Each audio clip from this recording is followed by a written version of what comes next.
dalam Polri Podcast Presisi. Dan masih bersama dengan narasumber kita tentunya AKBP Safi'i Nafsikin, Kapolres Palopo Polda Sulawesi Selatan. Bapak, izin programnya itu kan ada 14. Tadi mungkin kita baru berapa ya? Ada 9 kayaknya ya baru kita sebutkan. Ini ada satu yang menarik karena terus menjadi pembicaraan karena prestasinya luar biasa. Yaitu program Bayangkara Racing Team, sebuah terobosan yang luar biasa karena meredam aksi balap liar yang ada di Polres Palopo. Bahkan kabarnya yang saya dapatkan bahwa sempat atau sering mendapatkan medali, betul, medali kejuaraan. Mungkin Bapak boleh dijelasin untuk program ini bagaimana? Ya, baik, terima kasih Mbak atas pertanyaannya. Kami tentunya sangat berterima kasih ya kepada Pak Wali Kota yang lama, Pak Judas, karena memang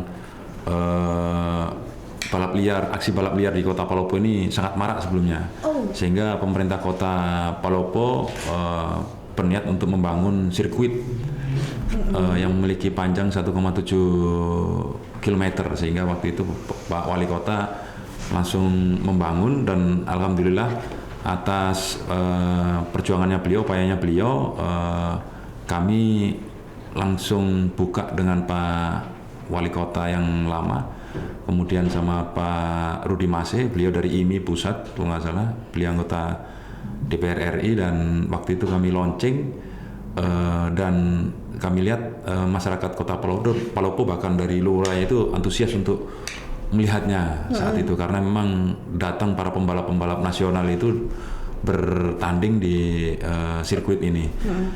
Sebelumnya kami belum membentuk Bayangkara Racing Team karena kami ingin fokus kepada pengamanan, dan atas problem solvingnya beliau yang luar biasa ini, akhirnya kami ingin terus berperan dan berkontribusi terhadap aktifnya kegiatan di sirkuit ini, karena kita tidak ingin sirkuit ini hanya sebentar habis itu tidak berkembang lagi, dan kami ingin kehadiran kami ini juga bentukan tim ini yang Bayangkara Racing Team ini, kami juga ingin memberikan manfaat yang luas bagi masyarakat, sehingga kami akhirnya membentuk, dan alhamdulillah banyak anak-anak muda yang ingin menyalurkan talentanya sebagai pembalap masuk ke tim kami, dan alhamdulillah sejak dibangunnya sirkuit dan berlakunya event ini secara berkala, alhamdulillah untuk aksi balap liar ini menurun, Mbak. Jadi sangat berimpact sekali, dan kami sangat senang, dan alhamdulillah akhirnya kami ikut berkontribusi di event tersebut melalui pembentukan Bayangkara Racing Team, dan bahkan bisa mendapatkan juara. Bertahap kami akan melakukan upaya untuk penertiban dokumen surat-suratnya, karena memang harus legal ya, seperti dari surat dari IMI dan sebagainya. Kami pelan-pelan akan mengurus, dan nanti pelan-pelan kami akan bentuk untuk pengkaderan dan pelatihan secara berkala, seperti masuk ke dalam sekolahan-sekolahan balap gitu, nanti untuk para atlet kami yang kami bentuk ini. Baik, jadi daripada balap liar mending ikut Bayangkara Racing Team ya Pak ya. Selain itu juga kita bisa andil di beberapa event di luar Kota Palopo. Kalau nggak salah di Palopo sendiri sudah ada 5 event nasional, itu kalau nggak salah sudah 2 Mbak event nasional. Yang sebelumnya yang telah tanding ini ada 3 kalau nggak salah lokal itu, dari Calolo, terus kemudian Honda juga, terakhir SCR Sulawesi, SCR ya, motor cross itu. Ya. Jadi alhamdulillah dengan terbentuknya ini kami bisa ikut ke ajang-ajang lainnya dan bisa membawa nama baik Polres Palopo secara umum dan Polri in general gitu. Jadi membawa nama Polri Bayangkaranya, karena kami ingin tampilkan di situnya, Mbak. Ya. Saya sudah mendengar prestasinya yang luar biasa dari Polres Palopo, utamanya di Bayangkara Racing Team ini, Pak. Terima kasih loh Pak untuk terobosannya. Kemudian Bapak ada program SKCK Syawal. Ini unik ya Pak namanya ya. Yang diusung untuk memberikan kemudahan dari Satintelkam Polres Palopo. Ini bagaimana untuk pelaksanaan programnya, Pak? Iya, program ini kami menindaklanjuti dari program yang sudah ditetapkan dari pusat, yaitu ada kalau nggak salah SKCK Presisi ya. Sehingga kami breakdown lagi, memberikan kemudahan ke masyarakat waktu itu dengan menggunakan sarana WA. Jadi dengan program yang sudah berjalan ini kami perkuat lagi dengan program Syawal ini melalui informasi pengguna pendaftaran melalui WA, sehingga nanti bisa memudahkan mereka mendaftar. Intinya kami ingin men-shortcut supaya tidak terlalu antri panjang dan mereka dokumennya sudah kita miliki di awal, sehingga kita dalam proses penginputan ini bisa kita lakukan secara cepat dan bisa memangkas waktu queuing ya, antrinya maksudnya itu supaya lebih. Jadi tentunya tujuannya mempermudah ya, kembali lagi untuk mempermudah masyarakat semuanya, keluar masyarakat. Tapi tentunya kami tidak ingin kontradiktif dengan apa yang sudah diprogram di pusat. Kami tetap mensosialisasikan, kemudian kan ada juga masyarakat yang masih sulit ya untuk mengikuti step by step program kayak SKCK online atau SKCK presisi itu ya. Sehingga kami lakukan cara yang lain supaya, dan kami guidance satu-satu supaya dia bisa segera menginput melalui yang WA ini, Mbak. Yang Syawal itu ya, Pak, SKCK Syawal. Baik, Bapak, ada juga program tim pemburu stunting dan juga kemiskinan. Wah, memburu ini ya. Ini tentunya menjadi perhatian publik juga mungkin untuk di masyarakat Palopo sendiri, Pak. Bagaimana informasi mengenai program ini, kemudian siapa saja pihak-pihak yang terlibat untuk di program ini, Pak, selain mungkin Polres Palopo? Ya, kami tentunya di tim pemburu stunting ini siaran waktu itu bulan Februari kalau nggak salah ikut para Kasatwil ke Jakarta, programnya Pak Jokowi ya, Pak Presiden kita untuk stunting, dan kami berkolaborasi dengan pihak pemerintah dan Puskesmas untuk mendapatkan anak asuh ini supaya kami juga bisa melakukan bantuan berupa pemberian tali ASI, terus berupa vitamin dan sebagainya. Dan bahkan kami punya inisiatif sempat riset ya terkait protein apa yang tinggi ini selain telur dan lain sebagainya. Ternyata ada, kami di sini dekat dengan Poso. Di Poso itu ada nama ikan sidat.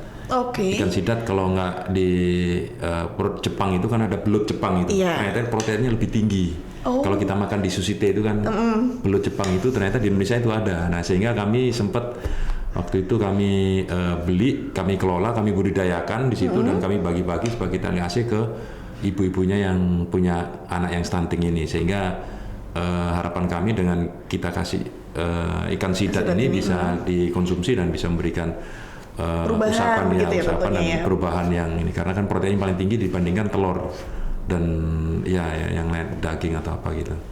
Baik, Bapak, luar biasa. Dan masih ada lagi program, katanya ada program tentang penyelenggaraan jenazah dan juga pengawalan ke pemakaman secara gratis, Pak. Karena ini baru juga nih saya dengar. Dan ini mungkin boleh diceritakan bagaimana mungkin informasi mengenai program itu seperti apa, Pak? Boleh dibagikan?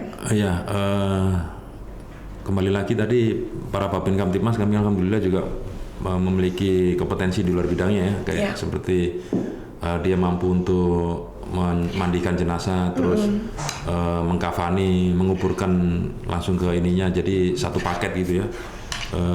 Sehingga kami pola pendekatan kami, karena mereka memiliki ini, ya kami terus dorong supaya kami sosialisasikan, kami publish ke masyarakat, supaya masyarakat ketika memiliki masalah dalam hal musibah ini, kami langsung turun ke lapangan untuk memberikan upaya pertolongan dengan cepat dan gratis gitu. Dan bahkan ada perintah juga waktu itu untuk pengawalan langsung dari pimpinan kami, pengawalan jenazah itu gratis, karena budaya di kami ketika ada orang meninggal itu biasa membludak yang ngawal, yang ngarak-arakan itu, sehingga mengganggu ini, sehingga kami diinstruksikan oleh pimpinan untuk dikawal gratis supaya tertib di jalanan gitu. Jadi satu paket, mau dari penggafanan, pengawalan sampai penguburan, pengawalan sampai ke pemakaman gitu, Mbak. Oke, luar biasa sekali.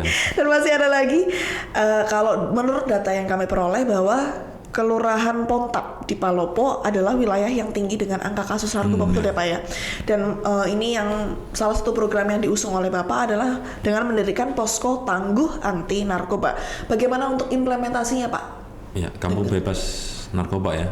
Iya. Jadi memang daerah kami ini daerah perlintasan.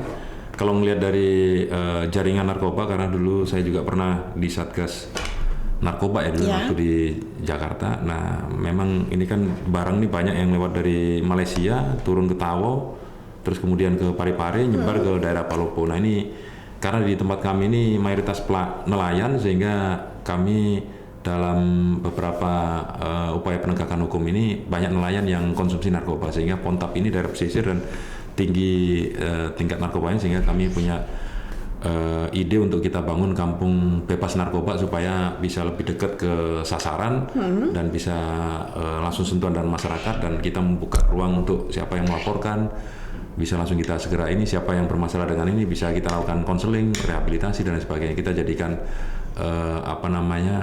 tempat perwakilan lah, representatif untuk Polres Palopo, sehingga akan bikin kampung bebas narkoba, dan kita branding di situ ruangan yang penuh dengan informasi-informasi yang narkoba.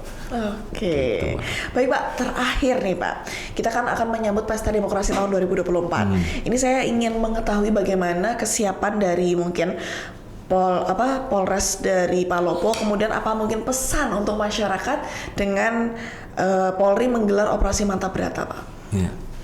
Baik, tentunya nih operasi Mantap Berata merupakan operasi yang paling tantangan paling besar ini ya, karena ada pemilu ya. Jadi kami sudah mengikuti beberapa arahan-arahan dari pimpinan dalam hal seperti pembentukan satgas, ada 6 satgas kalau nggak salah di situ, terus kemudian pembentukan pospam di setiap kantor penyelenggara pemilu, Bawaslu, KPU dan logistik.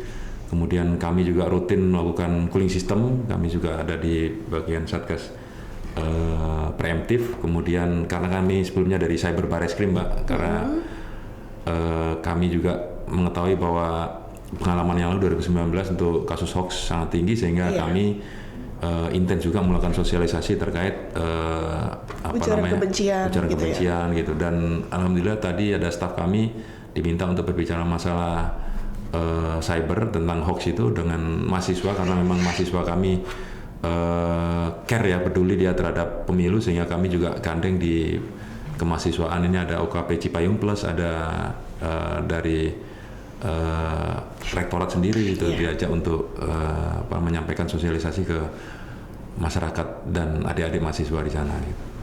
Baik, mungkin pesannya Pak untuk masyarakat menghadapi pemilu. Ya, intinya kami di sini sudah siap untuk menghadapi pemilu dan mengawal ini, dan kami harap ke depan bisa pemilu ini berjalan dengan damai, sejuk, dan tidak terjadi hal-hal yang